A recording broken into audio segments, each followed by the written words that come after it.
So we're going to begin our discussion today with a question that is for each one of you. And that question is, what 3 resources would you recommend to high school or university students who would like to pursue a career in your field? So I'm just going to speak about this practically, and I'll speak about becoming a clinical psychologist, and that's associated in some ways with becoming a professor, so that'll do the trick. So you have to take a bachelor's degree, likely in a science-oriented field. I would recommend, especially if you're going to university now, to stick fairly close to the disciplines that have at least one foot in science. That would include psychology generally, although there are more scientific subdomains of psychology and less scientific subdomains.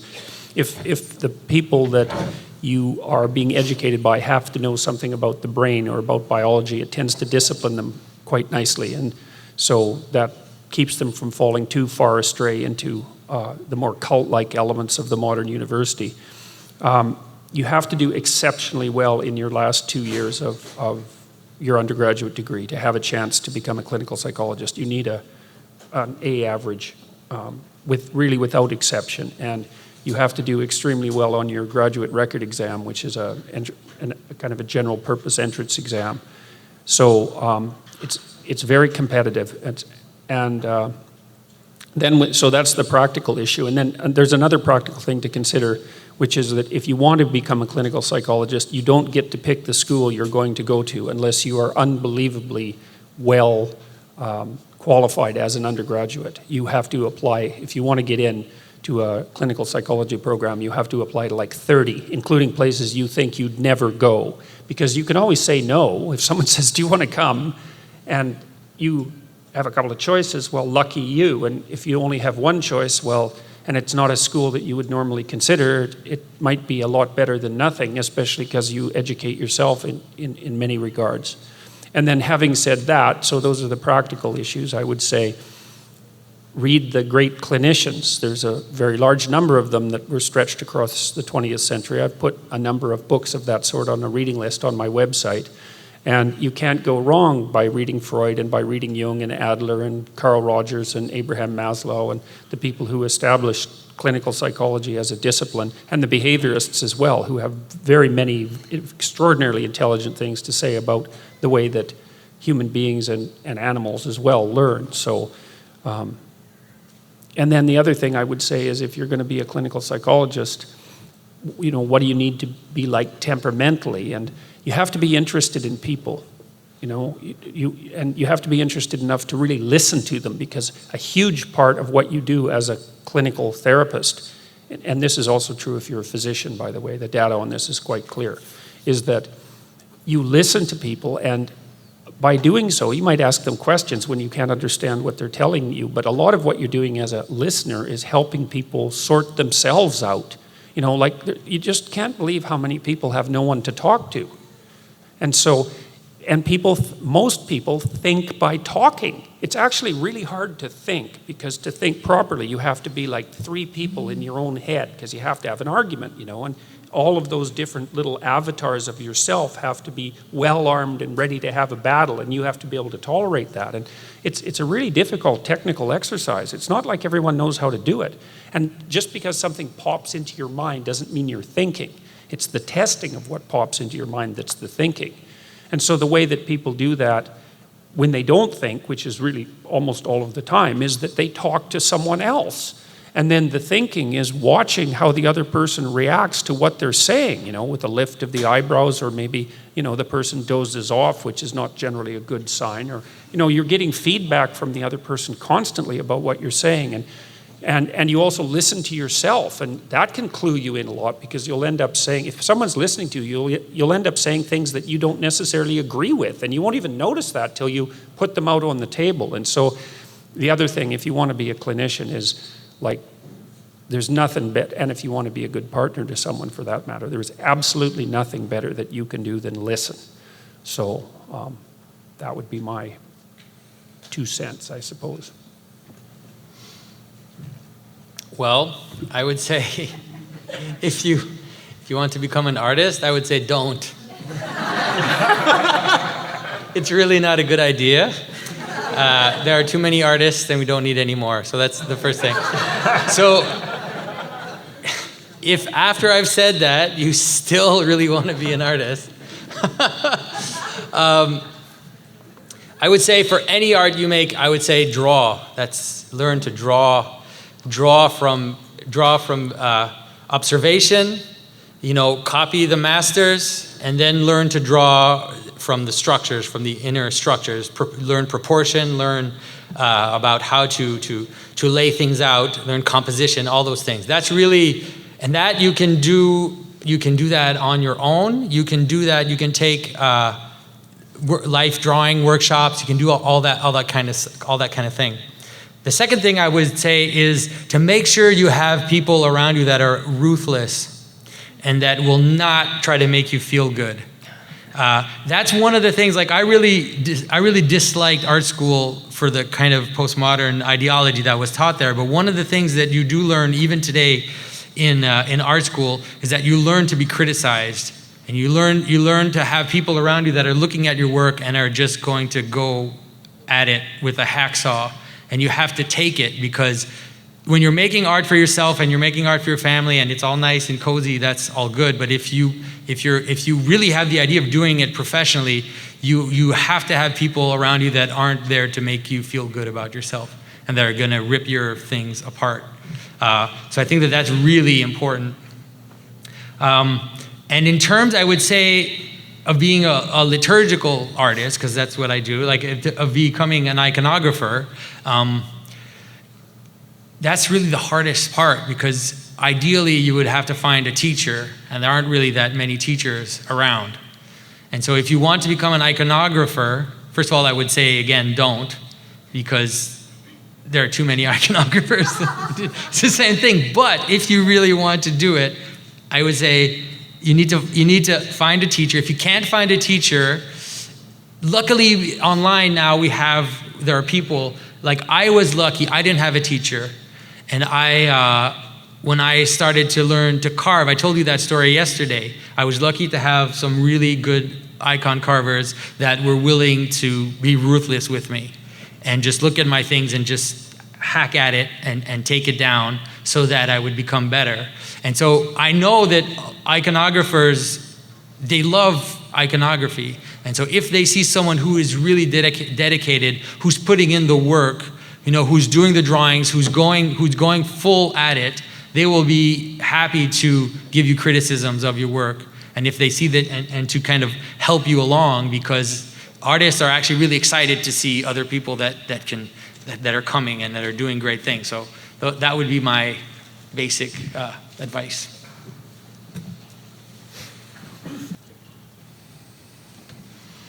Dr. Peterson, this next question is for you. Is deconstructionism and gender theory the final phase of the iconoclasm heresy? I don't know if I understand that question well enough to answer it, to tell you the truth. Because I don't know enough about the iconoclasm heresy. So, can you define it? He didn't write the question. Do you want me to? I know. Define So it? that's very similar. Okay. Let Jonathan answer. So the iconoclastic controversy was a moment in the time of the church where they began to doubt whether or not it was possible to represent Christ in an image. And the idea, of course, is going back to the Old Testament, that this idea of a transcendent God, which you can't represent. And the final argument given by the church is that, no, indeed, when God becomes man, when God takes an image, then we represent him as man in that image. And it's become this notion that God manifests himself, through image and in the world it has become the cornerstone of Christian tradition, and kind of like the final, when they said that, they call it the last ecumenical council. It's like the last moment where the whole church agreed on something, was that the images were going to be part of the church. It was like a seal that said, yes, God does manifest himself in the world, and those things can be encountered and engaged with. And so I think that the person asking that question is asking whether or not the postmodernism is a continuation of this idea of iconoclasm, where forms, where structures, where images cannot contain sparks of divinity, can't contain actual meaning. So how do you think that's related to the idea of gender studies, let's say? Well, Or gender maybe I should answer the transformation? question. Well, maybe you should. Yeah, it sounds like it. So far, you're doing a pretty good job.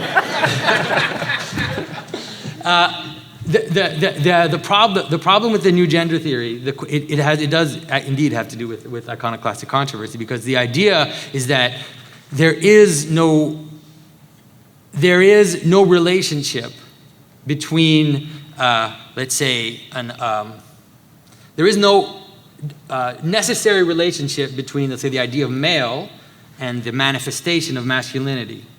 And so they're divided. And so you could either see that either as an iconoclast, as a continuation of the iconoclastic controversy, which in a way is really a pursuing of the Gnostic heresy, which is to believe that what's really important is what's these abstract things, ideas up there, and the world, there is no direct connection between the two. And so with that thinking, you can say, well, masculinity is just an idea. And so if you want to be masculine, you can. There is no necessary connection between, let's say, your body and masculinity. They're separate. Okay, and so the people who are promoting this theory describe people who believe, the scientists, for example, who believe in a direct connection between that as biological essentialists, Yeah. and they regard that as a form of intellectual fascism. Right. Right, okay, so that's how that's reflected in the secular world. Yeah. And postmodernism has that as well. It's the idea that all forms are equal. Like any form will do, right? And so you can make a painting of the most insane thing, and it's equal to, an icon of Christ, because there is no necessary hierarchy. There's no necessary relationship in form between the ideas and their manifestation. Whereas the liturgical idea and the traditional Christian idea is that liturgy is that Christian life is the union of those two things together, and that appears as the cross. It doesn't mean it appears only as this glorious golden thing. It does, but it also appears as a dying. So it's not. There's an aspect which is true in that when the divine appears in the world, it can appear as sacrifice, so that the form can be sacrificed, then to be resurrected in a glorious form, whatever that means. But there is a relationship, I think, between iconoclasm, let's say, and the postmodernism. It's mostly a neo-Gnosticism, I think. It's probably the better way to see it, is that this idea that we're spirits, and our bodies don't matter, and we can kind of make our bodies fit whatever imaginary spirit that we have, but that's not the image of the person in the Christian tradition. The idea of the person is really this union of heaven and earth into a being. Yeah, so just a bit of comment on that is like one of the things that has, I would say, astounded me to some degree about the idea of the divinity of the body is that seems to be an idea that's very hard for modern materialists who maybe have a spiritual bent to accept. They tend to think of the soul as something that's completely disembodied. And the problem with that is that it doesn't address the problem precisely, because the problem, it makes the body into a problem that has to be solved without having a body, and that's actually not much of a solution. It's actually a denial of the utility or the divinity of the body. And so that's another danger in separating the spiritual too much from the ideational too much from its embodiment. It's an escape from the embodiment or an escape from incarnation. It's something like that. Yeah. And that might be equivalent to the denial of biological reality, something like that. So anyways, definitely Jonathan could answer that question better. So in that answer, though, both of you discussed the concept of postmodernism. And so any of you could speak on this topic, but would you say that there is any hope for postmodernism? Well, there's something right about it. What's correct is that there is a very large number of ways of interpreting any small set of phenomena. And it's actually in some ways a testament to the possibility that's embodied even in a determinate actuality. Like, I mean, this is a water bottle, but it could be a rather ineffectual weapon. You know, like there's all sorts of possibility in every situation, and the postmodernists made that diagnosis correctly in some sense, and it was discovered at the same time in all sorts of other fields. So, I mean, the people who were first building artificial intelligence systems, who were influenced by the behaviorists, more or less thought of the world as we see it, made out of determinate objects with defined borders that were actually there in some real sense, independent of us. And so they thought that figuring out how to act in the world was going to be the difficult problem for artificial intelligence. But what they learned very rapidly was that the difficult problem was seeing the world, because the boundaries that are so obvious to us are not so obvious out there in the external world. It's not, you know, and Jonathan made an allusion to that today when he talked about grouping things to go to the gym. It's like, well, why are those things in your gym bag? Well, it's a category. Things that go in my gym bag. Well, what kind of category is that? Well, it's defined by embodied purpose.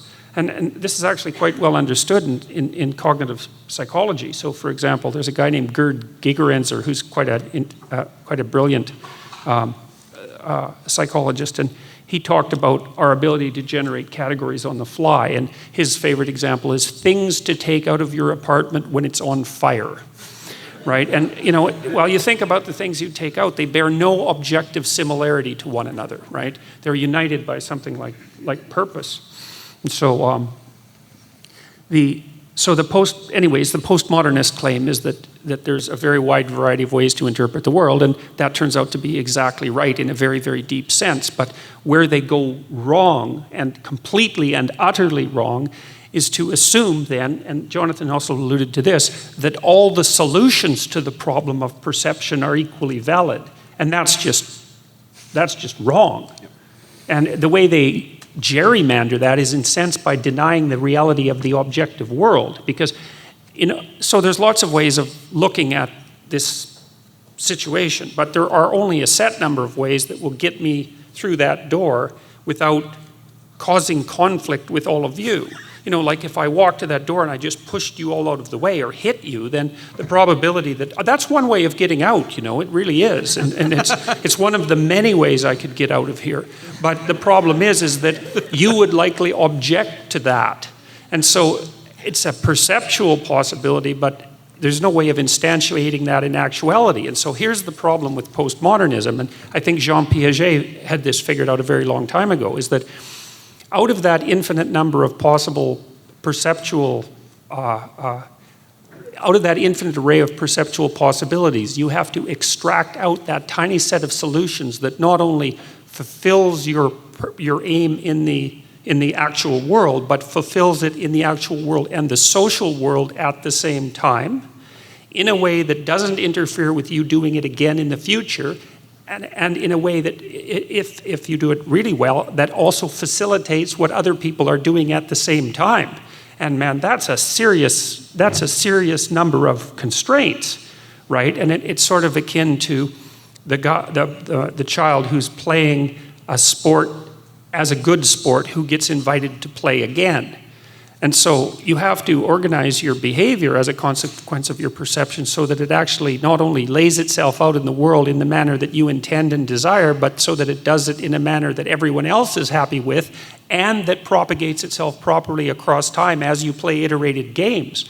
And there's a very small number of solutions to that problem, and we even know some of them. So we talked a little yesterday about dominance hierarchies, which was a term that I objected to, but let's call them hierarchies of competence for the sake of further discussion. I mean, I mentioned that hierarchies of that sort are at least a third of a billion years old, and virtually every animal, even if they're not social animals, even asocial songbirds have hierarchies in the distributed social community. And the reason for that is that there just aren't that many solutions to the problem of how to get along in the world when other creatures are trying to do the same thing.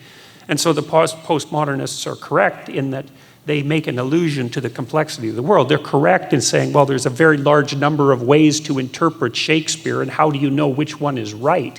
And it's like a stupid question in some sense, because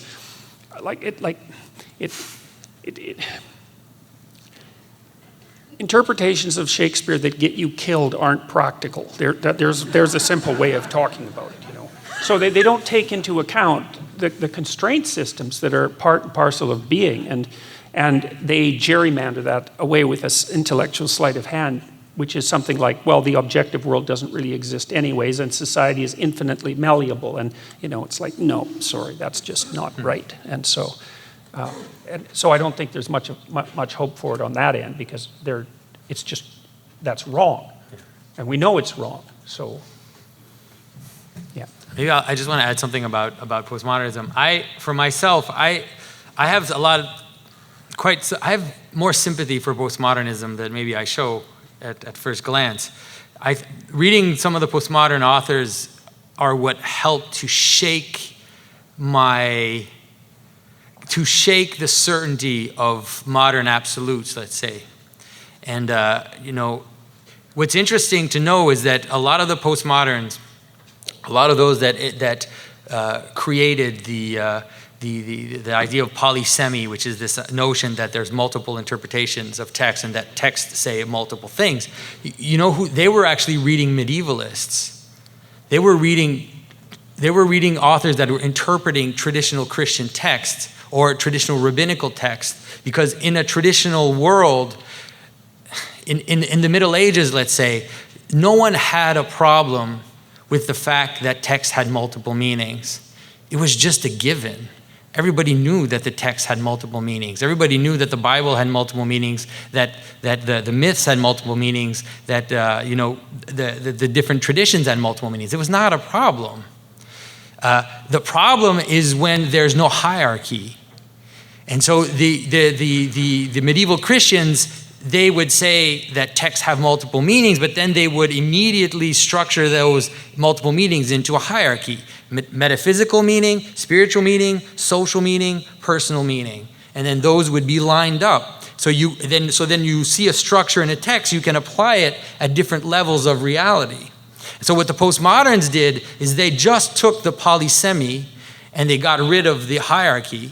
And then they started to show that there are patterns in the text which are not there at first glance. If you look into it, these other patterns emerge, and it's often these counter patterns, because if you say something, you're always secretly saying the opposite. You have to, there's no way around that, because to declare something is to secretly declare its opposite as a buffer. So if you want, and that's what the postmoderns do, is they go into the text and they find that line of opposite, the string of things that show the countertext, and they bring it up and they flip the world upside down, and they say, well, why don't we put the countertext on top, let's say, and say they can make text say the opposite of what we always have thought that they would say. And it's possible to do that, and sometimes it's actually perfectly coherent, but what they're missing is exactly what Jordan is saying, is that the countertext is a marginal thing, and it's a marginal thing for a reason, for all the reasons that I talked about, let's say, today, or that I've talked in my other talks about. The margin has a function, and it has to be on the edges of our perception. If you put it in the middle, the world falls apart.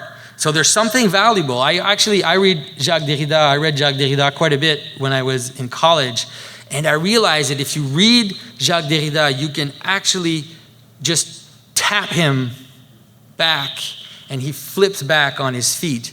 You can do the same thing that he does to the text, you can do to him. And you can use his arguments, and you can just twist them so that a traditional world comes back into being. That's really the postmodernism. If you can do that, and what's happening is what's happening right now is exactly that. What we talked about yesterday, this whole idea of these gestures that are acting as a kind of double turn, where the clowns are bringing the world back on their feet. We're seeing it happen before our very eyes. So I would say everybody pay attention. It's going to be a very interesting time for the next few years, because you're going to see a lot of things come back even in a traditional way. You're going to see it happen, and it's going to be these wild people like Jordan who are going to. Sorry, you're not that wild. It's okay. It's okay. But it's going to be these outliers who are going to act as it's the wheel of fate turns upside down, and then it comes back, and it's that's going to happen. Well, you really So- see that with Milo Yeah. Yiannopoulos. I mean, like, what the hell is up with him? I mean, he's an impossible person fundamentally. Well, there's an article he did an interview for this super liberal Catholic. I don't know a lot about the Catholic politics, okay? But he did an interview with this extremely liberal Catholic magazine, and they thought they were going to get what they wanted from him, right? They thought they were going to get exactly what they wanted from him, so they did this long interview, and then they didn't publish it. Because the whole interview, he criticizes homosexuality during the whole interview. And so they just didn't publish it. Because it was like, how does that work? How does that doesn't make any sense. Anyways, so yeah. Who thought, I joke, this is really a joke, but my constant joke is that I never thought the end of the world would be so funny.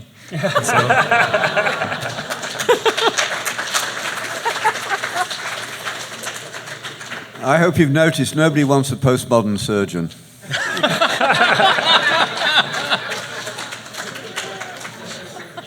In The Varieties of Religious Experience, William James spoke of the religious temperament.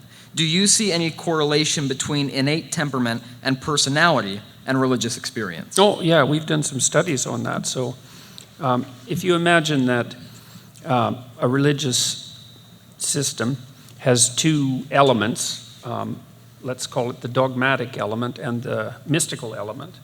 The mystics are the liberals, and the ones who are more concerned with the dogmatic element are the conservatives. And I'm not saying that one of those is preferable to the other, by the way, because one is about structure and its maintenance, and the other is about change and dynamism, and you need both of those things. They feed into one another mutually, and if you let the mystics get the upper hand, then everything dissolves into a chaotic confusion, and if you let the dogmatists get the upper hand, then everything stagnates and turns into a tyranny. So, you need to have the dynamic going, and it's the same in the political realm, essentially. And I think what the basic personality difference is that the liberal types, so the people who are liberal or lean to the left, are high in trait openness, which is the proclivity for divergent thinking and lateral thinking and creativity, essentially, and low in trait conscientiousness. And the conservative types are low in openness and high in conscientiousness. And so there's a bunch of practical implications of that. One is that it's the liberal types who start businesses, but it's the conservative types who run them.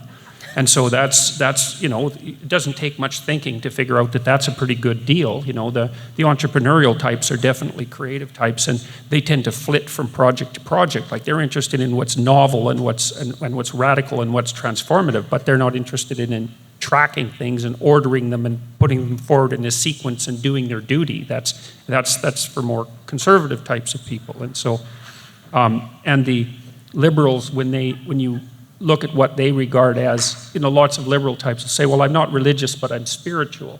And really what they mean is that, well, I have a hard time with adhering to tradition. And I'm not necessarily very disciplined, but I certainly have the capacity to experience awe, let's say, or aesthetic experience. And those things, you really need to know that those things are deeply grounded in temperament. It's important to know that, because you tend to think that the differences between, say, liberals and conservatives are matters of opinion. But they're not. They're deeper than that by a lot. They're really differences in the manner in which the world presents itself to them, because the very template that governs their perceptions is not the same, and it's deep.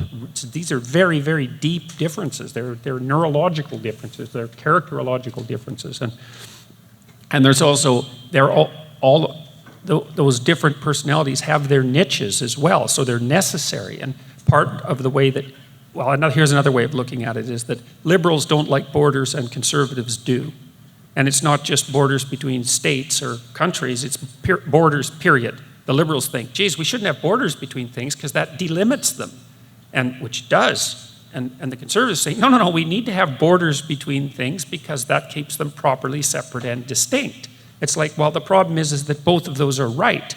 And it depends on the situation to some degree. And I'm not arguing for moral relativity at all. I'm saying that in order to determine which of those principles applies in the particular situation that obtains in the moment, you have to have a dialogue between the different temperamental types to come up with a consensus that hopefully does something like approximate current reality, and that's really what a democratic system does, right? That's why I'm such an advocate for free speech. It's like we have different viewpoints, and different religious viewpoints for that matter, and the way that we stay oriented as a consequence of those genuine differences is by communicating with one another constantly, because the alternative is you swing too far in one direction or the other, or you start to go at each other's throats, and like, unless that's what you want, that's not a very good idea. So speaking of the importance of communicating with each other, one of the ways that obviously one does that is through art. And Mr. Pageau, that is your specialty. So this next question is for you as well as Dr. Peterson or others. Is contemporary art, including commercial art such as Disney, Nintendo, or DC Comics, a route out of nihilism for today's lost boys? Well, that's one of the bets that I started making, especially with these YouTube videos that I've been doing, is that there's an interesting thing that's happened, like let's say since the 90s, maybe more explicitly. It started happening before that, but there's been a deliberate attempt to include within popular culture religious and mythological motifs, and it's really deliberate. It comes through Joseph Campbell a lot, but then other ideas, and it's a practical thing. Like for them it's a practical thing. They realize, oh, there are these stories, these patterns that underlie our experience. If we put them in the stories, people will come see them, we make a lot of money, everybody's happy, right? So it's not like they're wanting to create illumined beings, let's say, but there is this growing tendency to put those in there. And sometimes it appears in dark and twisted ways. I'm not trying to defend what's there, but what it's done, and I'm seeing that it's happening, is that it's opened up a space that maybe wasn't there a little while ago. It's opened up a space of perception that wasn't there. And I think it is possible to enter into that space, show people those patterns, and then say, okay, does that get you excited?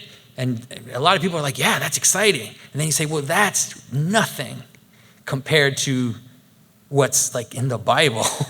Like it's like it's dust on a. I mean, the patterns are there and they're real and they're powerful. But like, if you really want to see how beautiful the world is, if you really want to see how amazing structures can exist in human society, it's like look here instead. And so I think so, and we're seeing it. It's really weird, like this Gamergate thing.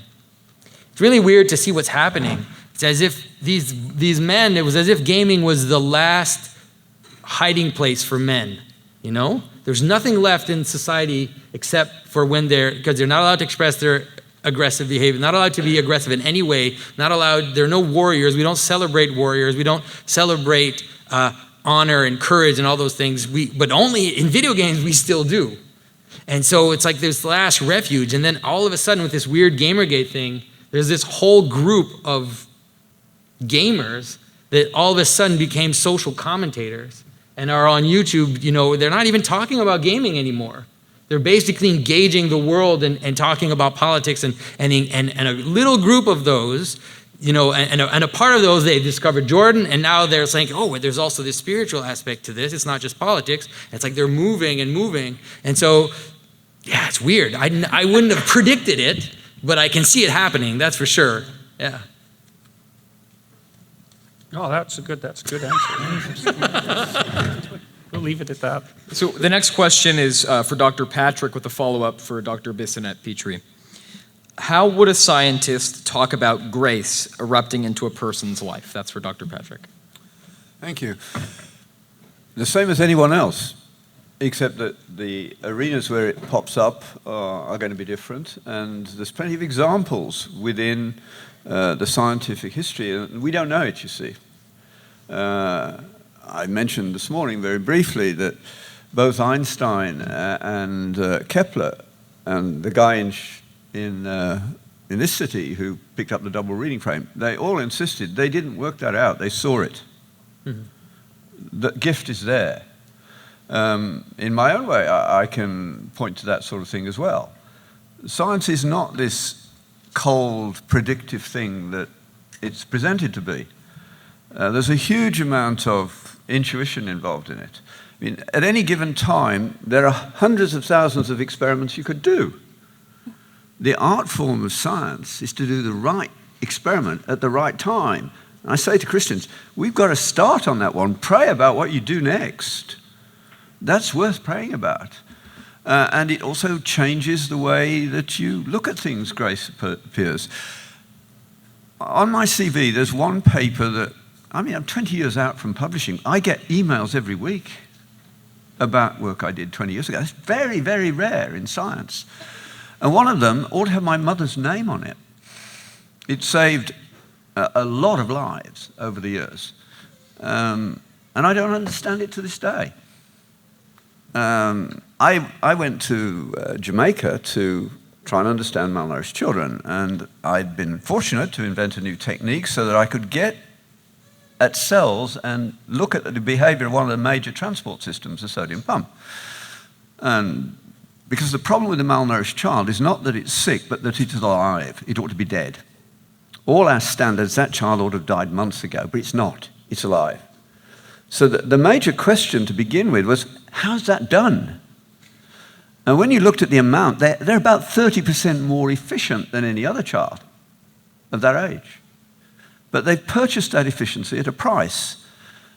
And there are only really, if you think of yourself as a bloated cell, there are really only two systems that could give that amount of energy savings. One is protein synthesis and the other is membrane transport. And I happen to be fortunate to be the only one to get at membrane transport at that point.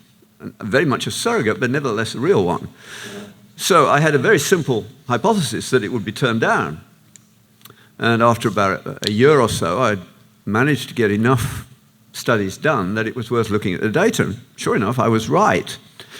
But when I looked at the data, and I still plotted data by hand, people lose a lot by sticking the data in a computer and having a printout. Things happen in your head when you do it by hand. So when you're doing something new, it's good to do it by hand. And there were about 5 outliers. Now, they were well over 5 standard deviations from the others. And the standard scientific procedure is just to dump them. Something went wrong, don't know what it is, it doesn't matter anyway. But my mother imprinted on my backside when I was quite small, quite a hard addiction to truth-telling. And I didn't know any reason why I should have got a different result. So at least I had to look at them. Now, by this time, we got to a stage where we were saving almost every child that we got through the first 12 hours. But there were a little group of about 5% that died later when we tried to feed them, and we had no idea why. They died very quickly, and we had no clue. And lo and behold, when I went and got out the notes of these outliers, they were the children who died later. And to cut a long story short, that led to an intuition about how you might treat that, and it worked. Most people would never have looked at that data. I only looked at it because of all that history behind me. And that's the way it works. I mean, things go on for years and years and years, and then somebody realizes. I mean, we first had microscopic looks at bacteria in the late, 1600s, early 1700s. And yet we didn't get to microbes in medicine until 1860. Why did we spend 150 years not doing anything about it? Because we were locked in a mindset that medicine was about letting blood out and making you puke or squit, that was it. And doctors made money, so why would they change it? That's the way it is. The world doesn't work in this cold, predictive way. There's all sorts of things going on that you need to be willing to be humble about. You learn that particularly in Africa. I mustn't start on that. So, Dr. Bissonnette-Pitre, the follow-up to that question about grace for you is grace something like the right brain being granted re-entry after a prolonged exile? Oh, yeah, probably. That's one way to look at it. Grace is the way in which heaven and earth are come together, and that's through the divine Spirit of God, and the divine Spirit of God dwells within the human person, And it's like ripples that we have no idea how the presence of the divine within our being is affecting other people. I mean, we do know that the presence of the divine is transforming us into virtues. We can look at that and we can see that, we can reflect on that. We can look at other people and we can see that they're moving towards virtues. And then we have to say that, well, where did these virtues come from? Well, the person was working very hard on themselves but there's another level of it, and that is that we have an infinite effect upon other people. And the presence of the divine has an enormous effect for the good. The opposite is true also. And I don't think we have really any idea just how much of an effect that presence of the divine has within us. I know that it was explained to me by one priest that said that, we know that from the Catholic faith, we are a combination of body and spirit, and they're just so united that they only split at the time of death. And then we believe, of course, that the spirit then lives on, but they're not split. So we have an enormous effect on each other's spirit, and that's what we can't really measure. But we do have an enormous effect upon each other's spirit that we don't even really perceive. But when you're in the presence of someone who is really good, really holy, who has the presence of the divine spirit within them and really manifesting itself interiorly, you don't know that, but you feel peaceful, you feel good in their presence, you feel safe, you just feel good, and we perceive that. And the opposite is true too. When we're in the presence of somebody who is really very angry and hostile, we feel that too. So we know that we're having an effect upon each other, and we don't really even know how to describe it. I mean, some of the modern psychiatrists are talking about, this reverberative energy that's going back and forth between people, because they know there's something that's going on. We don't really know how to put it into words. But I would say that when the human person is really infused with the presence of the Holy Spirit of God, then that's grace, and then that grace pours forth through that person to other people. So I'm going to try to make an answer to that that's very concrete, but that nonetheless serves the purpose. So as we've discussed just a bit ago, there's a very large number of ways of looking at any set of phenomena. And so then the question is, well, what determines what you see? And the answer is what you aim at. And this isn't a metaphor. This is exactly how perception works. So for example, if I look at that door, now my eyes are moving back and forth very rapidly, otherwise I wouldn't be able to see at all. And most of what I see is very low resolution. So for example, if I'm looking at the door, I can only see you people over there as vague shapes unless you move, and then I can see a little bit more clearly. And you people right in the way of me, I can more or less see your faces, including your noses, but you people over here, I can't get your facial features at all. And so my aim determines the manner in which the world manifests itself to me. And there's almost nothing that you can understand that's more important than that. And so now then you got to think about that, because then you got to think about, well, what are you aiming at exactly? Now imagine you're a scientist and you're looking at a set of data, and the data can be handled in very many ways. And like statistics isn't this process whereby you feed in a bunch of numbers and you get out an answer. Like that's not how statistics works. It's more like a set of surgical tools where you're cutting apart something insanely complex, and if you're very fortunate, you might find something. And so statistical analysis is actually dependent on a very large number of ethical decisions, like maybe 1,000 ethical decisions or 10,000 ethical decisions. And how you make those decisions determines in no small part what answer is going to reveal itself. So for example, let's say you're really career-oriented and you have an experiment that you really want to publish because it'll move your career ahead. And the data is a bit sketchy and you have to make some decisions about outliers. That might be a good example, about which statistical technique you're going to use or which part of the story about the experiment you're going to tell, because you're not going to tell the whole story because you can't write 1,000 pages. You have to condense it, eh? And so it's kind of a post hoc story. And you try to make that represent the truth, but then the question is, what's the truth?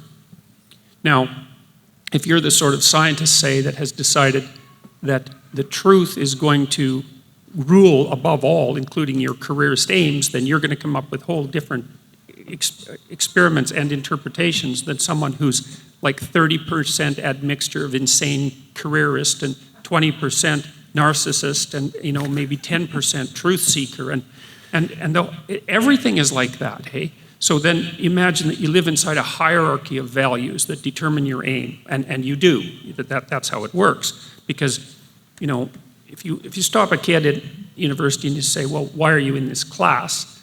Well, they'll say, well, I need to, they might say I'm interested in it, but they might say, well, I need this class to, I need to, why are you studying? Well, I need to get a good grade and why do you need a good grade? Well, because if I don't get a good grade, then I won't get my degree. And well, why do you want your degree? Well, I want my degree because I need to have a job. And then you ask them, well, why do you have a job? And then they have some rationale about the job. And then you ask them why they believe in that rationale. And like about 4 questions in, they're annoyed at you because they're out of answers. But the thing is that every single thing you do is nested within a hierarchy of morality.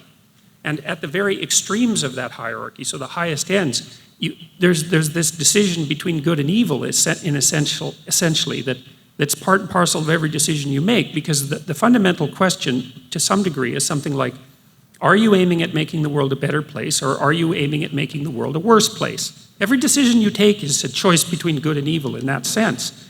And so part of the way that you might say that God's grace operates, if you want to be mechanistic about it, is that if you're oriented towards the highest good, then the things that come to you as your perceptions orient themselves around your aim are going to serve that purpose. And that's actually, there's not a single element of that that's metaphorical.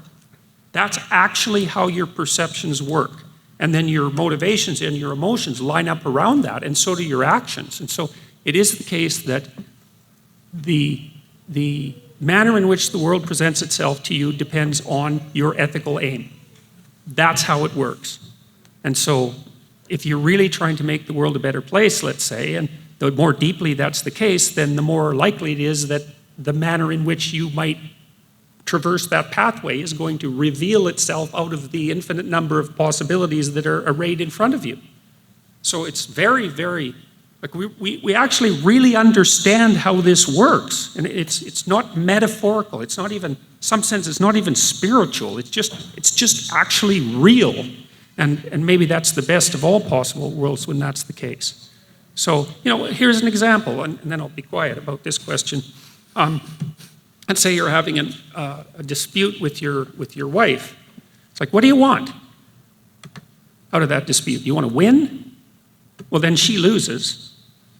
Well, then you have a loser on your hands, and maybe you want to be married to a loser. Maybe that's part of what you're aiming at, because then you get to be the good person in the relationship, and she gets to be the bad person. And well, then you can have all the joys of martyrdom. That's pretty entertaining, and you've got moral virtue at your fingertips, because if you defeat her 100 times in a row, then she's going to be bitter and hate you, and then you can really play the martyr and be the superior person. And all of that's going on when you have the discussion. And maybe what you want instead is peace. You actually want peace and tranquility, and so you think, well, I'm going to listen, because maybe I'm even going to help her make her argument against me, just on the off chance that she might be right, because actually what I want is peace. And that determines the course of the dispute. And it determines whether it's a battle for victory or a battle for the solution of the problem, so that you can both move ahead in union, which is what you're supposed to do. And that's another example of how your ethical aim determines the manner in which the world reveals itself and unfolds itself. And none of this is metaphor, and none of this is, it's absolutely concrete reality. It's how it works. It's how we perceive. And Well, so there, the grace of God is manifest when you aim at the highest possible good. It's like aiming at the cross on the church that Jonathan talked about today. You have to be oriented all the time to creating the sort of world that you would want to bring into being. You have to decide what sort of world that would be. And then everything falls into alignment behind that, either for good or for evil. And Can I make a follow-up comment? I should have done this before. Grace in a slightly different way. Some years ago, I had a call from a professor in Minnesota, and he said, I want you to write down your faith story. To which I replied, no, I don't do that. And he said, why? I said, I'm not interested in a sentimental project. And then he made me explain. He said, look, how soon do you teach? And I said, never before 4th year. Why would I? He said, you ought to. I didn't. But the point of the matter is for you who send your children or your grandchildren to university, especially in a research university, they're not going to meet a tenured professor in the first 2 or 3 years in most cases. They'll be taught by people much lower down the order. And he said, that means they won't hear a positive comment about Christianity from their teacher, from the lectern, because if you declare yourself to be a Christian in a Western university, you lower your chances of getting tenure dramatically. So he said, I'm trying to find tenured professors who've done something that people know about and getting them to write their faith stories down. And in the end, I did. And he published a book with 22 professors in. It's called Professors Who Believe. I think it's still in print, published by IVP. I was worried about it, but when I got it, I couldn't put it down because it really was grace. I think my favorite one, I've forgotten his name at the moment, he was a biophysicist at Princeton, a geophysicist at Princeton. And he was the complete naturalist. He worked hard at his work, and he was a scientist first, second, third, and fourth. And he used to go in on Sunday morning, because it was the only time when there weren't graduate students around, to wreck his work. But then he got the Augustine syndrome. You all know the end of the first paragraph of the Confessions. Our hearts are restless until they find their rest in thee. He had the restless heart. He couldn't settle down. So he started going to Princeton Chapel, where there are a few vestiges of liturgy remaining, but enough for a smart man to realize that there's something here that I don't know about, and perhaps I should. And after a few weeks, a woman was preaching one Sunday morning, and she said, you guys out there in the congregation, you only respect the opinion of other people with respect to your work. Probably only 10 people in the world you care about. But when it comes to Christianity, your knowledge is roughly at kindergarten level. And he was smart enough to say, my goodness, she's right. I've never even read the Bible. And he says, so I started to read it. And he doesn't tell you anymore because he doesn't know what happened to him in a way that he can describe. And yet his life was picked up and turned around and faced in the opposite direction. Grace like that happens. And I love it. It's the one thing that really gets to me in this world as I travel. I had a very good friend. He died 2-3 years back, who said to me, I had meningitis so that he could become a Christian. Amazing. At the beginning of my PhD. I don't know, 9 months, a year into it, I didn't have a single result. Nothing was working. I knew what I wanted to do, but it wasn't working. And then I got meningitis. I'd done infectious diseases for the 2 previous years, never got sick. There I was with a fairly serious disease, which took me off work for 3 months. David moved in next door to us in our little apartment in London. And he, like me, came from a blue-collar background. And his dad had told him, David, get out to earn some brass, age 15. But his teacher said, David, you're smart. Go to night school. He got an external degree in mathematics in no time flat, less than 3 years, from London University. He was working for Rolls as an apprentice electrician, but they're a good company. They realized this wasn't an apprentice electrician. So they promoted him. Shortly, he was running the heat flux analysis division for Rolls-Royce in their nuclear engines division with just an undergraduate degree. And of course, Americans would come and visit, and they'd say, this is wonderful work, Dr. Dawson, and he would say, Mr. Dawson. Rolls were embarrassed. They said, please get a PhD. We'll pay for it. And he said, what the hell do I want a PhD for? I have to teach those guys what to do. And he wouldn't do it. And eventually I persuaded him to do a 1-year master's course at the Greenwich Naval College in nuclear engineering. So he agreed to do that, to have a year in London. And he moved in next door to us. What I didn't know was that this man, for whom everything that he touched was turning to gold, was so sad inside. There was no meaning in his life. He could do anything. He built his own house. He never bought a new car. He got a couple of scrap ones and built a new one out of that. The course was boring him, so he came home early, and we started playing chess in the garden. And, you get headaches after meningitis, and one afternoon I had to leave the chess. I said, David, I've got to go in and lie down. He said, fine. The next day when he came back from Greenwich Naval College, he said, have you got any more books like that? I said, oh, that's where it went. And I don't know anybody else in the world who was converted in 2 days by reading a commentary on the book of Habakkuk. But he did, because it spoke to his soul, and he came back and said, have you got any more? I gave him Lewis's Mere Christianity, and on Sunday he said, can I come to church with you? And his life, his perception of the world was totally transformed. He went back to Derby, to his village. He said, I've been there a dozen years, never noticed that the kids didn't have a youth group, so we started one. And he started looking at his research group, and he said, I realized they got problems I could help with, and I'd never done anything about it. So he started doing it. Before long, he was personnel director for the whole of Rolls-Royce. That's grace. That's how it works. So if you're sending a grandchild or a son or daughter to university, think about getting that book and putting it on the shelf, because there's some 22 professors in there covering a pretty good range, including one you might know, Tinder from Boston College. Wonderful stuff. Grace is real. We need to bear witness.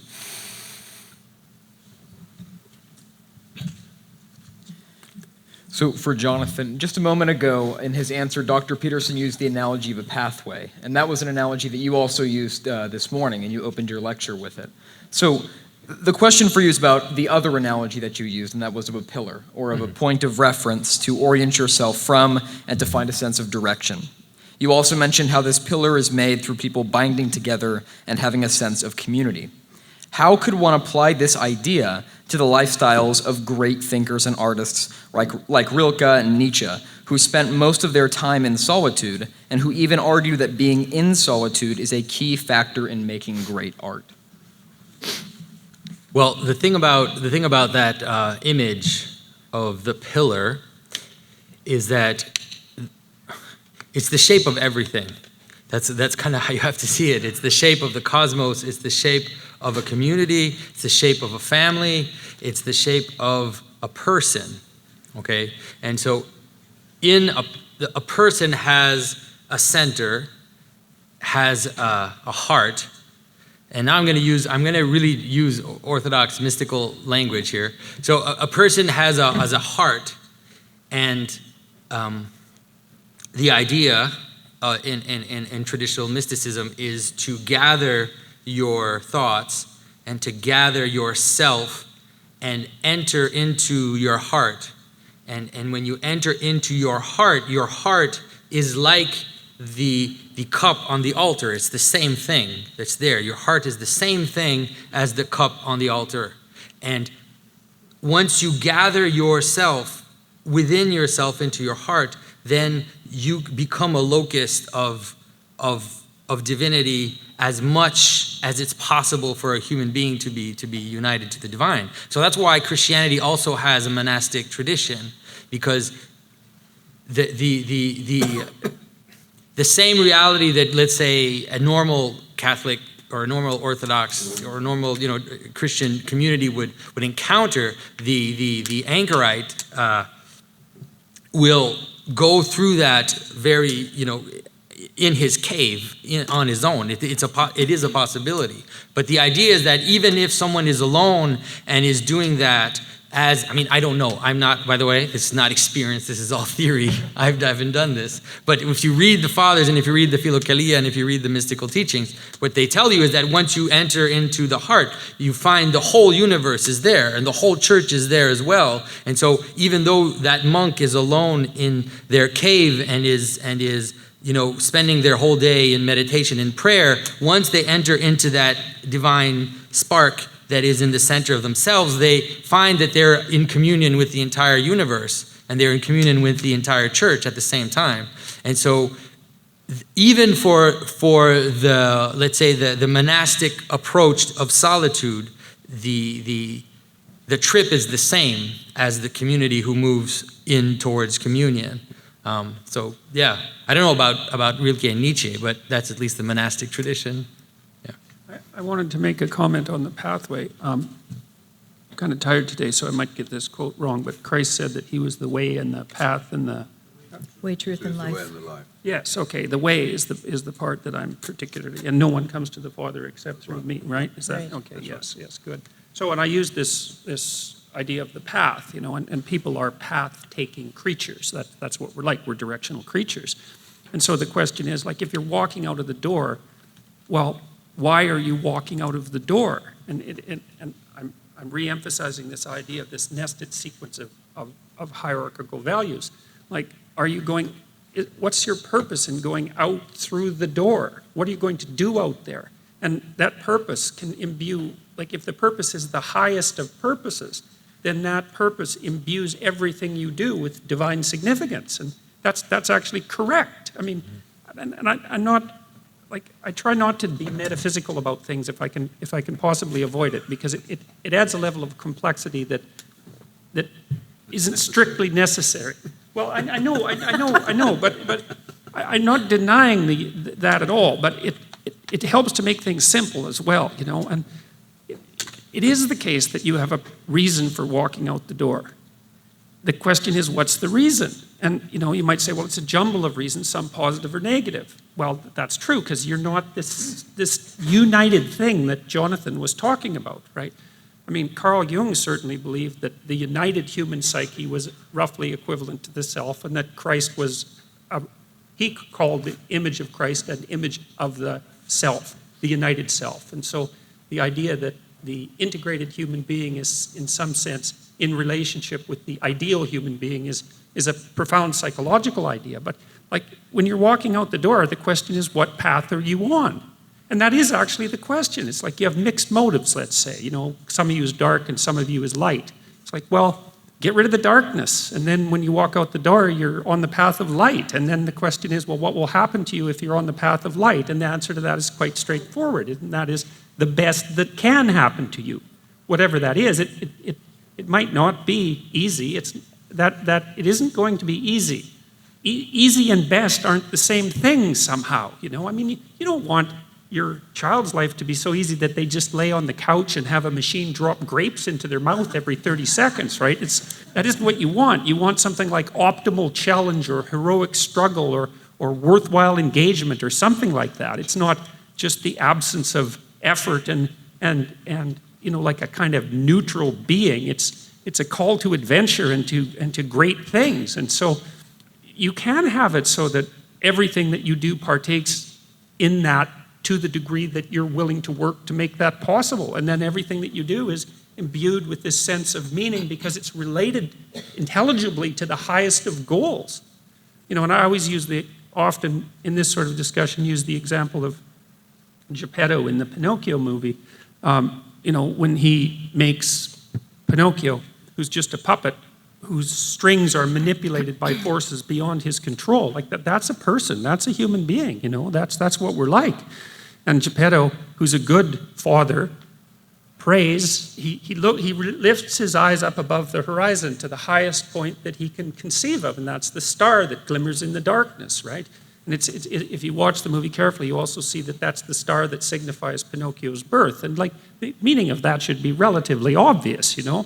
And I mean, it's a nativity scene as clear as can possibly be portrayed. And Geppetto lifts his eyes up above the daily concerns and aims at the highest good that he can conceive, and then wishes for that for his puppet. Then that's what starts the transformative process that turns the puppet into a real human being. And really that's what you're trying to do in your life and with the people that you love. It's like, okay, well, sit and meditate and think, okay, well, what's the highest possible good that I could aim at? It's like, well, I'd like my life to be in order, and then I'd like it to be in order so that everyone else's life is in order. Maybe even the people that I consider enemies, maybe even their life could be in order if I lived my life properly. And then, And you don't know that that's not possible. Maybe you're terrified that it is possible. I think that's the most fundamental terror, that might be possible. And then maybe you're ashamed because you're not living up to that. And I would certainly say that was the case. So that the pathway idea is an extraordinarily profound idea. And it's also one of the things, that statement of Christ in the New Testament is one of those things that really strikes you, because you think, well, what sort of creature would say something like that? It's you're either completely out of your mind to say something like, you can't even explain it that way. And people try, they talk about messianic delusion or that sort of thing, but it's a statement that has such an unbelievably deep meaning that you can hardly imagine that anyone could say it. And that's, well, you can take that as evidence for whatever you think it might be evidence for, but it is really an unbelievably deep truth. It's something. And one more thing about that. You see, you might say, well, what is that ideal path, and how is that symbolized by the idea of the crucifixion? And see, what Christ did in part is to accept the terrible burden of being voluntarily. And that's a really hard thing to do, because the burden of being is terrible. Tragedy and evil. Those are terrible things. And you can decide that you're going to be responsible for that. Right? That's the highest of all possible moral goods, is to take on responsibility for suffering and evil. And I don't see how that's deniable. Well, I can't see how you can think of something that would be better than that. Like, it's almost by definition, nothing can be better than taking responsibility for that, because what you're trying to do is ameliorate suffering and reduce evil. Well, how is that not sort of self-evident? And then that can imbue everything you do, even this simple job of taking a pathway. And you're always on a pathway, so decide where you're headed.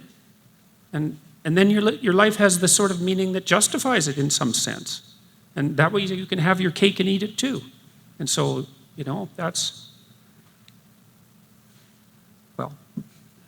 that's a pretty good deal if you can pull it off. So, Dr. Peterson, you just went into depth into the idea of the pathway, an analogy used by both you and Mr. Pageau. But the other analogy, the other image that has been used was that of the pillar in his lecture today. And that was an image that he just described as, among other things, the center of the family. And the family is something that you've also provided commentary on over the years. So the next question is from an audience member who says to Dr. Peterson, I have heard you speak on the pathological family. And having the misfortune of being born into such a structure, my question is, how does the innocent child within me forgive my family without excusing their evil, and at the same time avoid the seductive temptation of the power that comes with the innocent victim card that many play?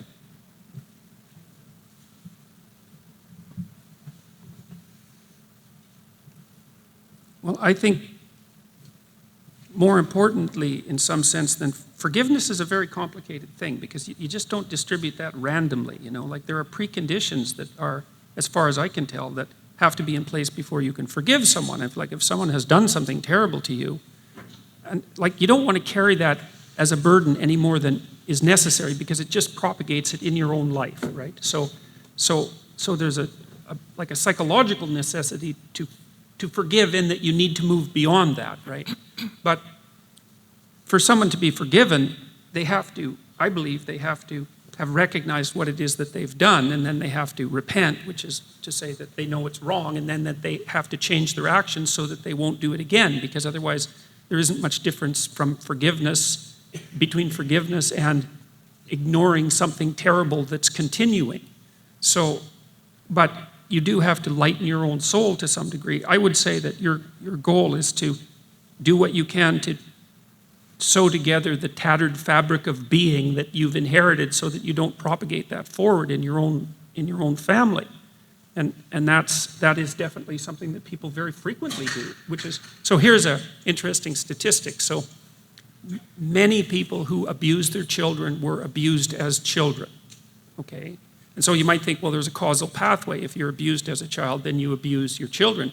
But that's actually not how the statistic works, because if you take the total population of people who were abused as children, most of them do not abuse their children. So you know what I mean? You're looking at it from two different perspectives. If you take only the abusive population, then you can trace it back to childhood abuse. But if you take the entire population who were abused, most of them dampen that down. And you can think about that mathematically very easily, because if it was any other way, you know, let's say a couple has 4 children and abuses them all, and then all 4 of those children have 4 children and abuse them all, and then like in 10 generations, everybody's beat to death all the time. And that isn't what happens. What happens is that it tends to dampen across time, which is nothing short of a miracle. And I've seen lots of people in my clinical practice who had pretty miserable childhoods, you know, where they were punished for their virtues, which is really the way to make someone miserable. If you don't punish someone for doing something wrong, that's amateur stuff. You punish them for doing something right if you really want to hurt them. And so, but they grew up and they had children and they didn't carry that forward. You know, they decided, they learned from what had happened to them not to do it instead of learning to do it. And so, now, did I answer the question? That's a good question.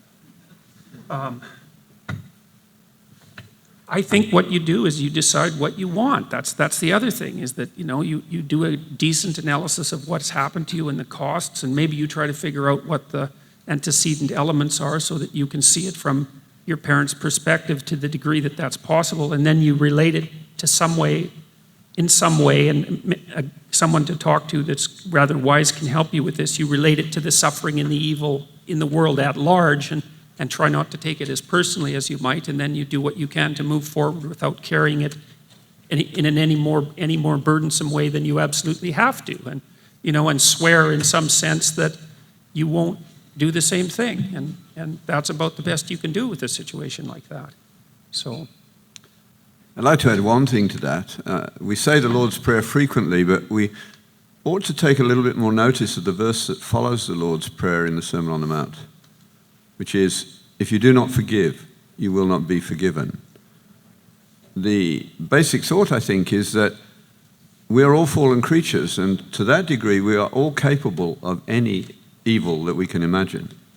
It's only by the grace of God that that is not the case. And so what Christ is doing in the Sermon on the Mount, as I understand it, is he's asking you to develop a way of living day by day, thinking your way through a sequence, which makes you not just a mere believer, but a disciple. And it's incredibly wise. He says, first of all, the first beatitude is, you've got to practice seeing the truth about your own soul. Blessed are the poor in spirit. Because if you get down on your knees and say to God, show me what I look like to you, I guarantee it will never be good news at first sight. We are all in trouble. But Jesus says, the moment you become that honest, you are on the way to the kingdom. He says, you've got it. You don't know it yet, but he knows it because he is the truth. So if you pursue truth, you get to him. But that isn't enough. He says, now you must repent. Blessed are those that mourn, because they are the ones who are comforted. Lewis puts it in the Screwtape, in Mere Christianity like this. He says, God does not demand repentance of you. Repentance is simply a description of what happens when you come to God. Coming to God is repentance, because he's holy. And that's when you receive comfort. What that does is it changes your approach to life at another level, which is blessed are the meek.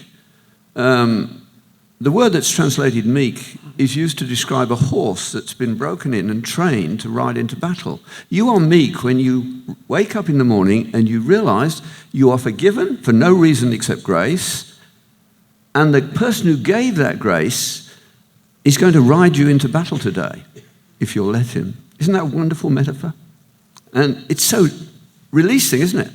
The horse doesn't have to have any big plans for the day. Just obey. This can take anything nasty that's been done to you. You put it through this process and you come out the other end.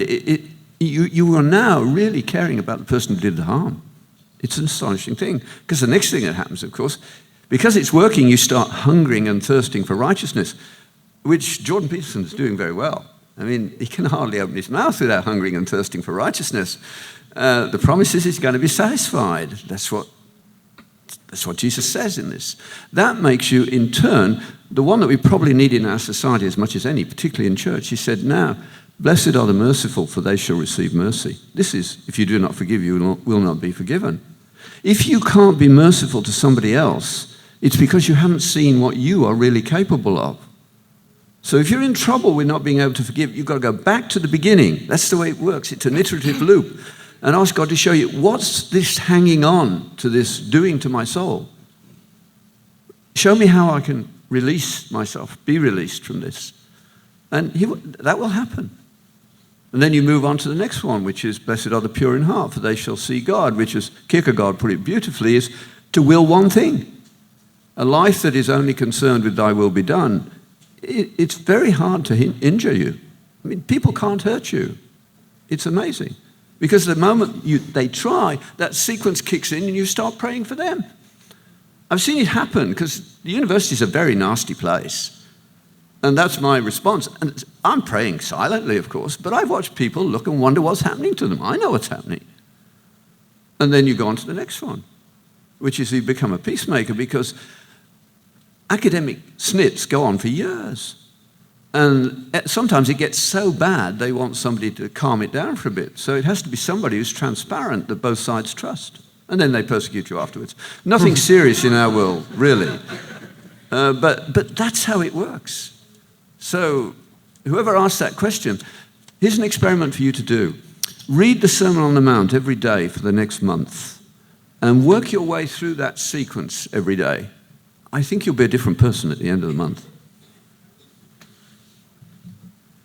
I have one more comment about that, I guess. I was thinking, there was images running through my mind here during this discussion, and I remembered a trick that my wife and I learned when we were trying to figure out how to settle disputes, And if you're not having a dispute with the person you're living with, you're not living with them, because you're different people, and you face very complex situations. And so there has to be disputes, because if there isn't, you're not communicating, right? Because life is very hard and you're not the same. And so then the question is, well, what do you do about a dispute? And while you're tempted to win, as I said earlier, especially when you get angry, because anger wants to defeat, especially if it's not integrated properly. But one of the things we learned to do was to, if we were at loggerheads and we couldn't figure out how to advance, we'd separate and go into different rooms, and then the rule was you had to go in there and, I suppose it was a form of meditation. You had to sit there until you thought of something stupid you did within the last 6 months or so that increased the probability that this idiotic fight would occur. And, it's really annoying. I think it's a form of prayer, because it's really annoying because you're just not that bright and you make mistakes all the time. And so if you sit down and you think, okay, how am I stupid? Believe me, you're going to figure out a whole bunch of ways that you're stupid, and one of them will rise up above the rest, and it'll say, well, here's something wrong with you that's making this more probable.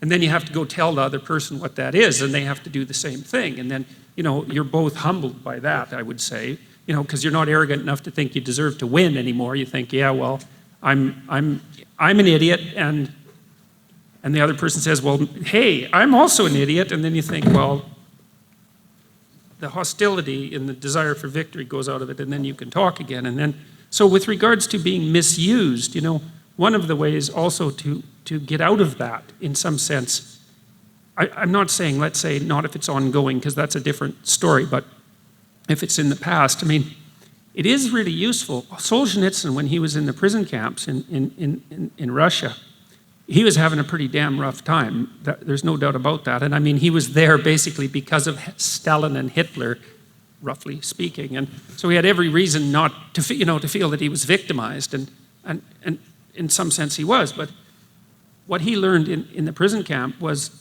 that he had participated in the process that had imprisoned him. He was a staunch communist at one point in his life, and he was an arrogant intellectual. And he learned often from watching people who had very deep religious convictions, as it turned out, which he didn't have, at least at that time, that it was possible to act honorably, even under very difficult conditions, and that he hadn't done that in many places and times in his life. And so he said he went over his life with a fine-tooth comb and tried to figure out everything that he had done wrong by his own admission, not according to some other person's moral standards, but when he could remember through his life when he decided to do something he knew to be wrong, and then he tried to do everything he could to fix that in the moment, whatever that was. He sort of asked himself in some sense, or maybe he asked his higher self, or I don't care how you think about it precisely, but then he tried to do everything he could to rectify that in the present. And the consequence of that was the writing of the Gulag Archipelago, which basically took an axe to the trunk of the Soviet system. So it was a pretty big deal that he managed this. But the thing is that if you can't really concentrate too much on the evil that other people do to you, because there isn't much that you can do about that in some sense. Like you're not in control of them. But what you are in control of, if you want to be, is the evil that you do to others and to yourself. And then you might say, well, why don't you just concentrate on that? Because you could actually do something about that. And then what you find is that the more you concentrate on that, the stronger you get. And maybe if you get strong enough, then the things that happened to you that weren't so good, you understand them much better and you can forgive them more, and they run off your back like water off a duck's back, and away you go. And that, I mean, the alternative is misery and resentment and hostility and the desire for revenge and all of that. And that's a kind of hell. And that's not, unless that's what you want. Well, people want that. That's the thing, and it's something we can't forget, is that people do want that because they're angry, and they're very angry. They're angry at being, and they're willing to walk down a destructive pathway. That's for sure. And if you can't see that about yourself, then you're not paying attention. So our last question dealt with the topic of the family. And in Dr. Peterson's final answer, he discussed an example of something that he had learned throughout his marriage. Marriage, of course, being the sacramental basis and foundation of the family. The next question is, nowadays many people are waiting longer to get married and have kids. Do you think this is positive for women, as it allows them to develop more of a sense of self, apart from children, before committing themselves to motherhood? And this is for anybody, but as it is about womanhood, perhaps we'll begin with Dr. Bissonnette-Pitre. Well, there's lots of ways to look at that, and my current bias is that it's not good for women, and it has to do with what is the individual woman's goal. And I believe that most women have a very deep desire that comes not from any conscious part of themselves, but very, very deep, to be a mother. And so it's really in the current culture, which I mentioned in my talk yesterday, that the prior to contraception, there was a very big pool of men and women, and there was one man to one woman, and you had many choices, and you were very likely to meet up with a suitable partner and have a very good marriage. What happened after contraception was that the pool of men and women, which had been one-on-one, one man, one woman, divided into what's called a pleasure pool and a marriage pool. So in the pleasure pool, we all know what that is. You just are not interested in really getting married. You're not interested in having children. You're interested in pleasure and how many women, how many men are in that pleasure pool? It turns out that there's one woman to 6 men. In the marriage pool, those who want to get married, there are 6 women to 1 man. Now, this has created a lot of difficulty for women, because how do they meet and marry a suitable partner? It's more and more difficult. So what we see is that there are fewer and fewer marriages, and there are more and more divorces because people are marrying people that are not suitable to them. Now, women have tried to cope with this by investing in their own capital. And by that we mean that they go to school, they become nurses, they become doctors, they become lawyers, they're trying to invest in their capital to make themselves more interesting, and because they feel motivated to do that. And of course our culture has encouraged that immensely, which is just fine. But then they end up finishing their education, and they're 30. And it's very difficult to find a suitable partner, a man, at that point. And then their biological clock is ticking. And are they going to be able to have, the best of both worlds, a career, children and a marriage and children. And I have talked with a lot of women in medical school now. When I went to medical school, there was one woman in my class besides myself.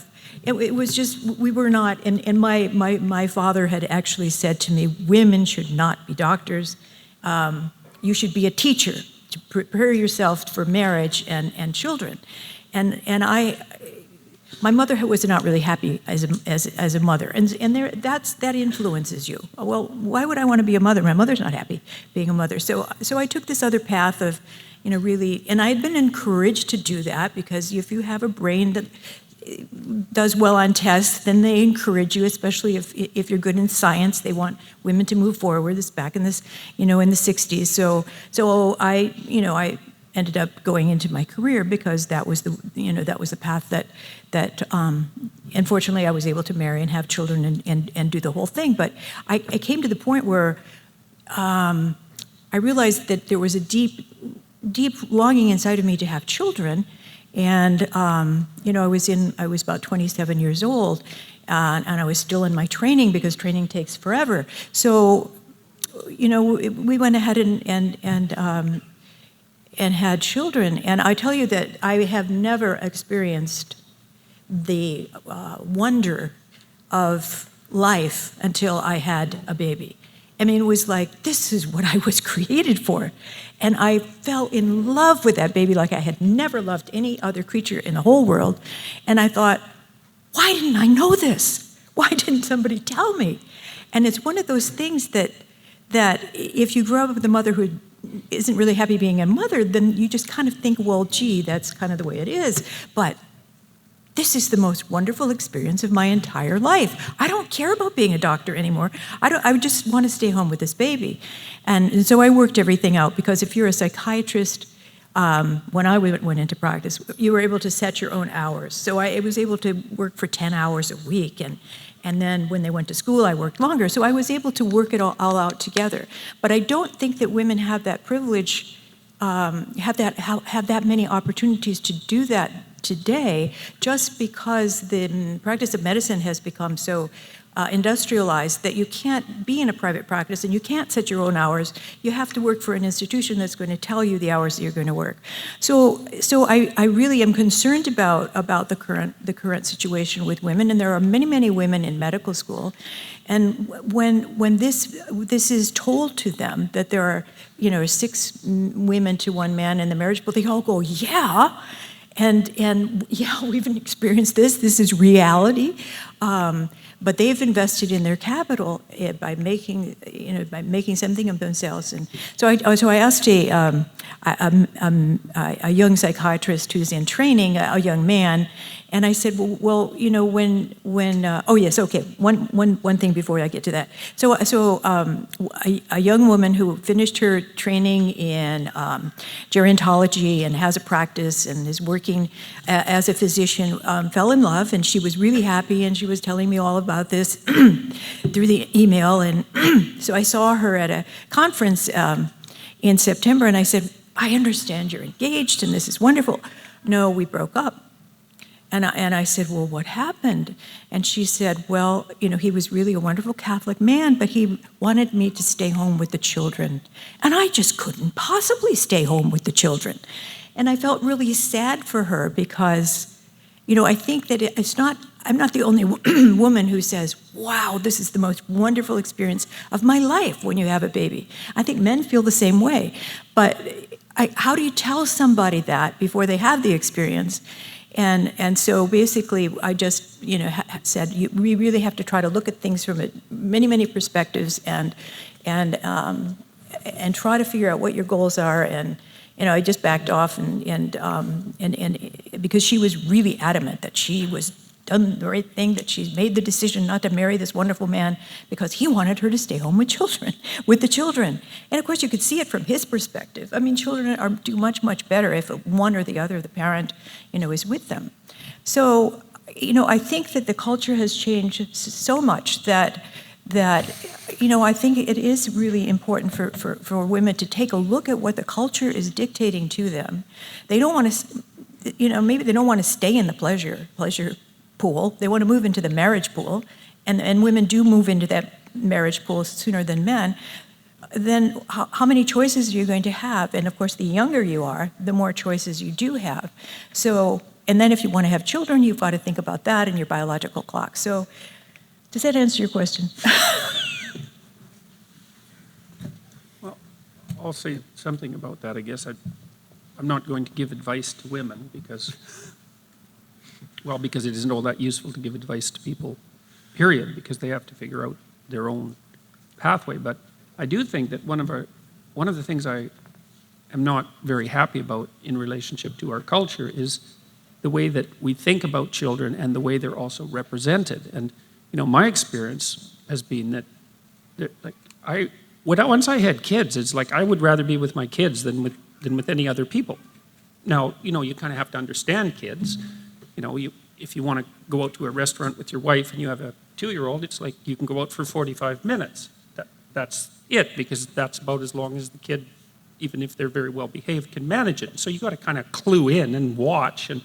But it's wonderful to have kids because one of the things they do for you, apart from the fact that they really like you, is that, which is not a trivial thing, man. It's a big deal to have someone want you around that much. I mean, they're really funny. They're ridiculously funny, and comical and amusing, and they're always doing crazy things. And so they're very clowny, and so that's really fun. And the other thing that's really cool about kids is that as you get older, and we know this neurologically even, you stop seeing the world, eh? And what you do is you see more and more of your memory. So like if I'm walking down the street, I'm 55, I don't look at houses. I just have an icon of a house in my mind. I've seen 50,000 houses. I don't have to look at a house, And so I'm sort of walking down the street and it's full of these icons that are drawn from my memory. And there's a deadening that goes along with that because you replace the rich reality of what's in front of you with the simplified representation that's functional. And it's efficient and all that. It really is, but it's not rich. But then when you're around a kid, especially a little kid, well, that just changes because you can see through the kid's eyes, and then all these things that you take for granted get revitalized. It's like living with a little artist, because artists do that for you too. They revitalize your perceptions. And I found being with little kids was just an absolute pleasure.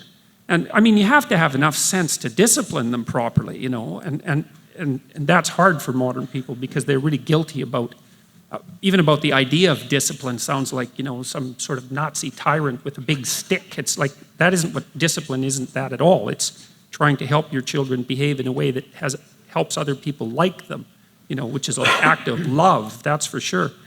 But so I think we do a very bad job of selling children to our children, because we say, well, your youth is over and, now you have to take on this responsibility and all the fun has gone out of your life. And it's like, well, your life just wasn't that fun when you were single, you don't remember that exactly. And then, well, what about all the joy that you have with your family? And is there something wrong with that? Is that not the central fact of life? And you have to have a hell of a career before it's better than having a family. And maybe even then it doesn't work. For me, I've had I would say, I've had a career that would be as good a career as you could hope for. Let's put it that way. And still, coming home to my family was always a relief and something extraordinarily positive. And then as I've got older, now I have a grandchild, and as I've got older, the relative importance of my family has just grown and grown. And I think that's inevitable as you get older. And so I think we do a really bad job, especially in relationship to young women, because we teach them a pack of lies about what the world is like.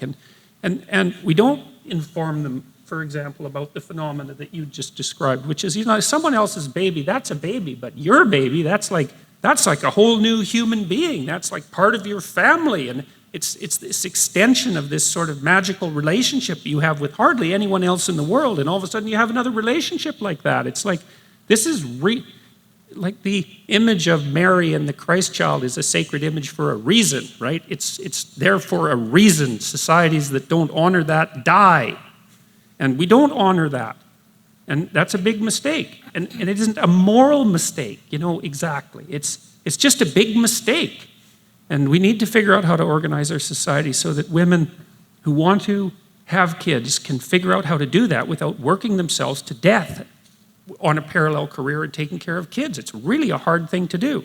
And this is one of the things that I really dislike about modern feminism is that the feminists don't ever seem to me to work for mother infants, you know? They're not oriented towards that. And that's a big problem because that is what most women who have any sense want. They want other things as well, but, you know, it's a big issue, and it would help if we'd at least stop lying about what children would like. So that would be a good start.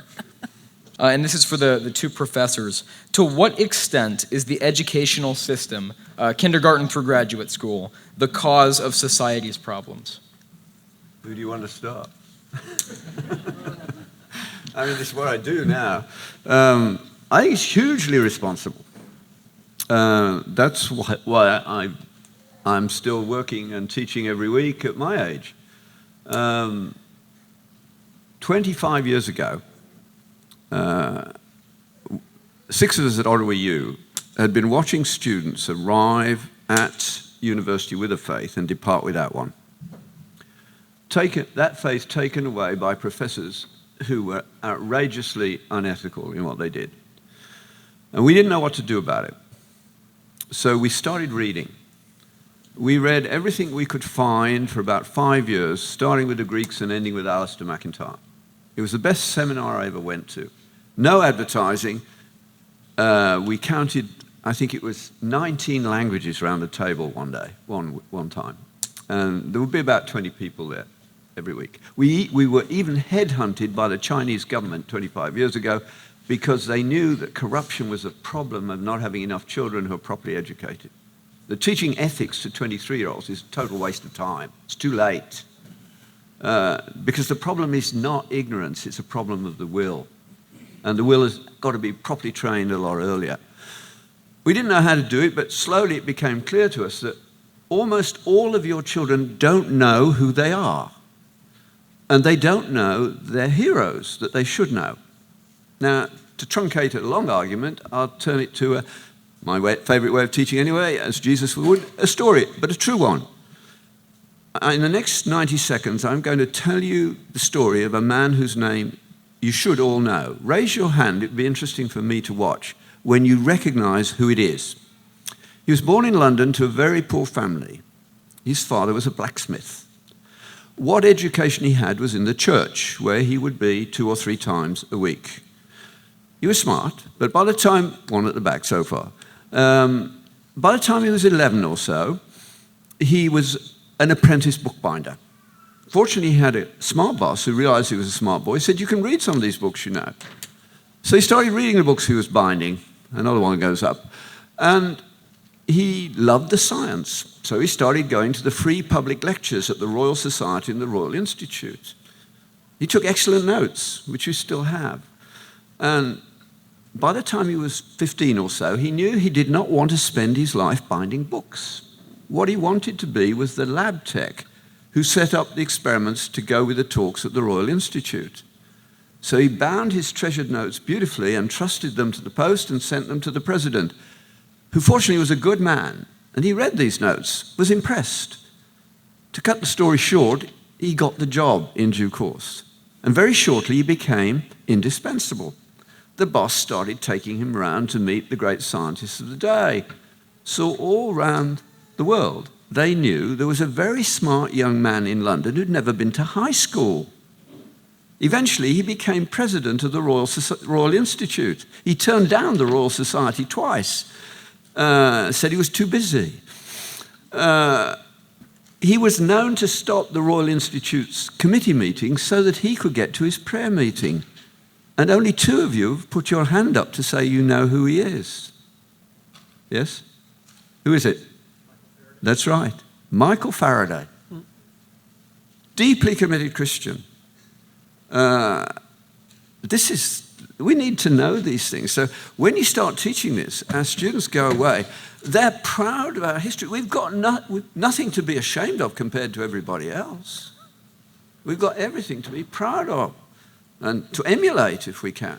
I mean, What have these people got in common? Copernicus, just to take one stream of learning, Copernicus, Galileo, Kepler, Newton, Boyle, Faraday, Clerk Maxwell, Eddington, every single one of them believed seriously. If you take the 17th century, the golden age of science, and take the top 200 scientists, only 3 of them were skeptical. The rest all believed, and 50% of them devoutly. There's no war between science and faith. We've lost our educational process because we don't have enough motivation. We've reduced it to mere information. T.S. Eliot saw it coming. He wrote in Choruses from the Rock in the 1930s, where is the wisdom we have lost in knowledge? Where is the knowledge we've lost in information? I usually add my own couplet. Information is a medical student, useless. Knowledge is a resident, dangerous. What you want when you die is wisdom. That's a guy who knows that he shouldn't be fiddling with you too much at this stage. But we now pride ourselves in our university of having an information-rich environment. It's wisdom we need. So yeah, education's lost its way completely, but what we've been doing over the last 20 years, it works. You talk to the ones that are here. Raise your hands, those of you. You see them, they're back there. They'll tell you what it's like firsthand so that you don't think I'm hyping it. I'm not. I'm absolutely amazed at what can be done, and it's got to be done, otherwise we've lost.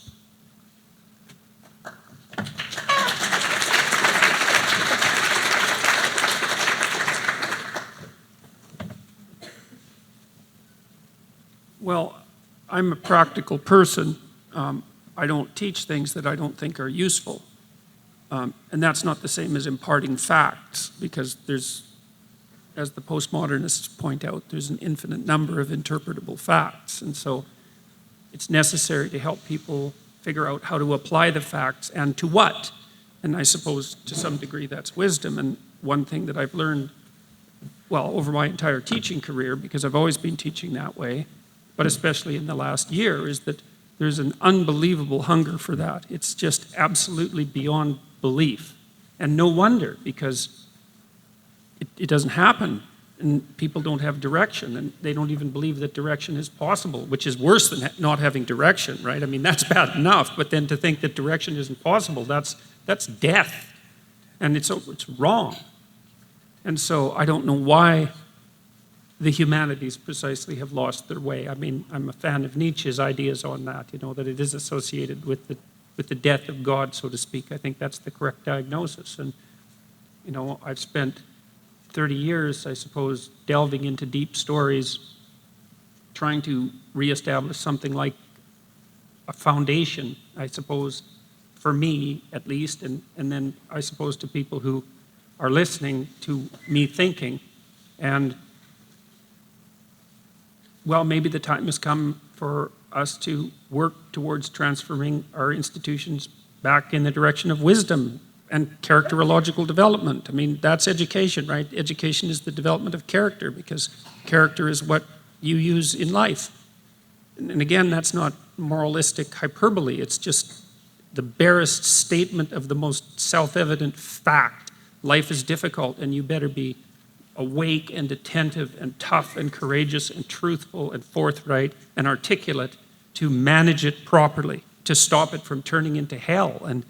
And that's the purpose of education, is to produce people who are like that. And it's a noble enterprise, and the universities have let it go in many ways. And I don't understand why exactly. And well, hopefully something can be done about it, and it would be good for us to all try to do something about it, and maybe then it'll happen. So I think it happened to some degree at this conference, so hooray for that.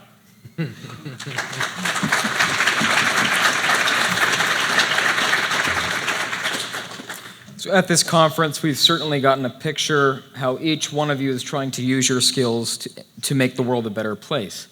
With respect to that, in your efforts to do that, to make the world a better place, could you give us a brief snapshot of what's going to be your next step? Perhaps starting with Mr. Pageau. Well, I have to say, I've been taken on a hurricane whirlwind, and it's all his fault, really. I mean, this last year since Jordan, I met Jordan in 2015, so before all of this kind of happened, all of what happened to him, and since we did this little interview, and it wasn't even supposed to be related to what was going on with him. We did this interview online, and then since then things have strangely tumbled for me, and so in one way, it's like I'm amazed and I'm excited and I'm exhausted and I'm just like, okay, what's the next thing? And I just keep going one step at a time. So I really have no idea where this is going in terms of my own participation in it. All I know is that I have seen and I've heard and I've read, and people are sending me messages every few days, and there's something that's happening, and there's people that are changing, and I can't not do it. I mean, I can't. I have to, or else I'm going to regret it for the rest of my life. And so, yeah, so it's just, I started these YouTube videos because people kept writing me and saying they wanted to hear me talk about things. So, okay, so let's do YouTube videos. And then people start asking me to come speak. And so, okay, let's go and speak. And now next week, for the first time, it's always been in religious situations. And now for next week, for the first time, it's like a political group, like a secular political group who's asking me to come talk to them. And I'm like, okay, what am I going to tell them? I don't know. I have no idea. So it's just like one step at a time. But all I can say is I feel like there is something rising up, that there's something, and young men in their 20s, 30s, up to maybe 40, like you said, there is a group of them that are waking up and starting to ask the right questions and moving in the right directions. And all I hope for is that there's going to be a sufficient mass of those so that when things start getting really wacky, there'll be some anchor and that can hold the center, and that can give us hope for something better to come out of this. So that's all I can say.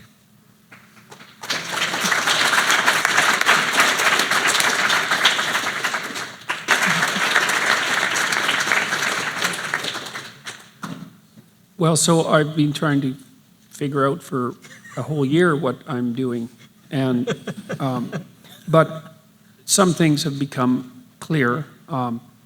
As many of you know, or some of you at least, I've been doing a series of lectures on the psychological significance of the biblical stories, and I'm going to keep doing that until I can't do it anymore.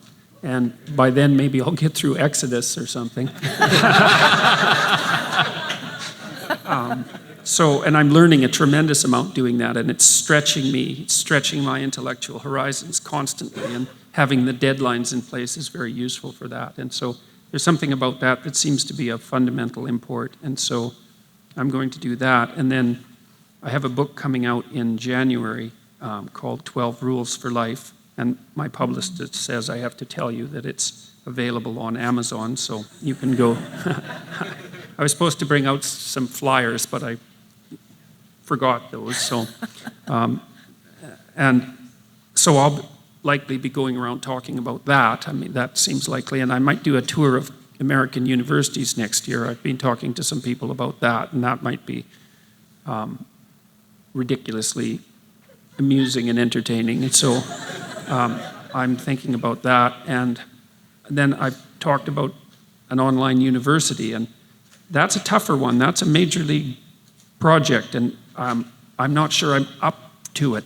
Maybe if my health has been somewhat shaky over the last while, though it seems to be improving. If that improves and I have the normal levels of energy that I have, then I can probably manage that. I've talked to lots of people in Silicon Valley already about how something like that might be structured, and I have a plan sort of laid out in my mind that I've talked about with a number of people. And so that would be really exciting, because I think that it might be possible to give people a very high quality humanities education, and also teach them to write, and also teach them to speak online for very little money and in a very efficient way. And so that would be, I've learned how powerful the online video technology is, right? It's a Copernican, or who invented the Gutenberg. It's a Gutenberg revolution. It's a second Gutenberg revolution, and we certainly aren't taking advantage of the technology to the degree that will be possible. So that would be really something exciting to do. And and then, as Jonathan pointed out, you know, when things change around you in a tumultuous way and in a chaotic way, which has certainly been the condition of my life for the last year, you also just sort of keep up with what happens day to day. And people write me and they ask me to do this and that, and I try to figure out what I should be doing, and then I go do it. And I do pay a lot of attention to each day, and I guess it's a way of managing this, and so I'm going to continue to do that. And my wife helps me she's here with me, Tammy, and she helps me very much with that, and so it's useful for everyone to know that. But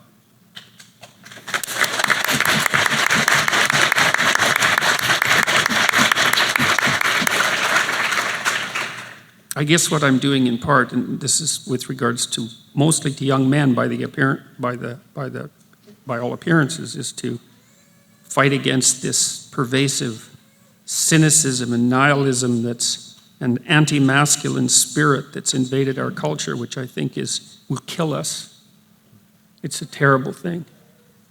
And you know, one of the things that's been very gratifying about what's been happening recently is that wherever I go, young men in particular come up and say that, you know, their lives were a mess, and they were living a chaotic lifestyle and desperate and useless, all of those things, and that they've figured out that that's not right, and that there's better things to do, and they're doing it. And God, that's so great to come out to places and have people come up and tell you that. It's just like, you couldn't ask for anything better than that. That's just absolutely amazing. And so I'll try to make sure more of that happens, because that's a really good thing. And you know, yeah, like I said, you can't ask for anything better than that. So I'm trying to figure out how to do that most effectively. So.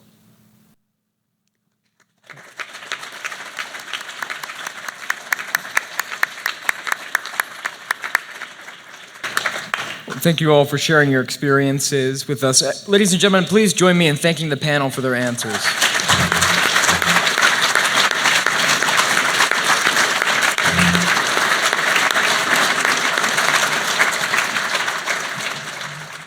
So this was an edited version of the question and answer period given at the Northwest Catholic Family Education Conference last October in 2017. I edited the question and answers based mostly on the questions that were asked of Jordan Peterson and I, because I know my viewers, that's what they're mostly interested in. But I'm also going to post the full question and answers. I'll put a link to that at the end of the video and also in the links. The full discussion lasts about 3 hours, and there's a lot of more interesting stuff in there for those who are interested. So for those of my listeners and viewers who are Catholic and Protestant, I wish you a happy Easter. And for all my Orthodox friends, I wish you a blessed Holy Week. And I wanted to post some things on Easter. Sadly, I'm not able to get to it. I have too many things going on at the same time. But hopefully I'll be posting some interesting stuff that will discuss the resurrection in the next few weeks. Also, my movie analysis coming as soon as I can get it done. And so please share this on social media, and we'll see you soon.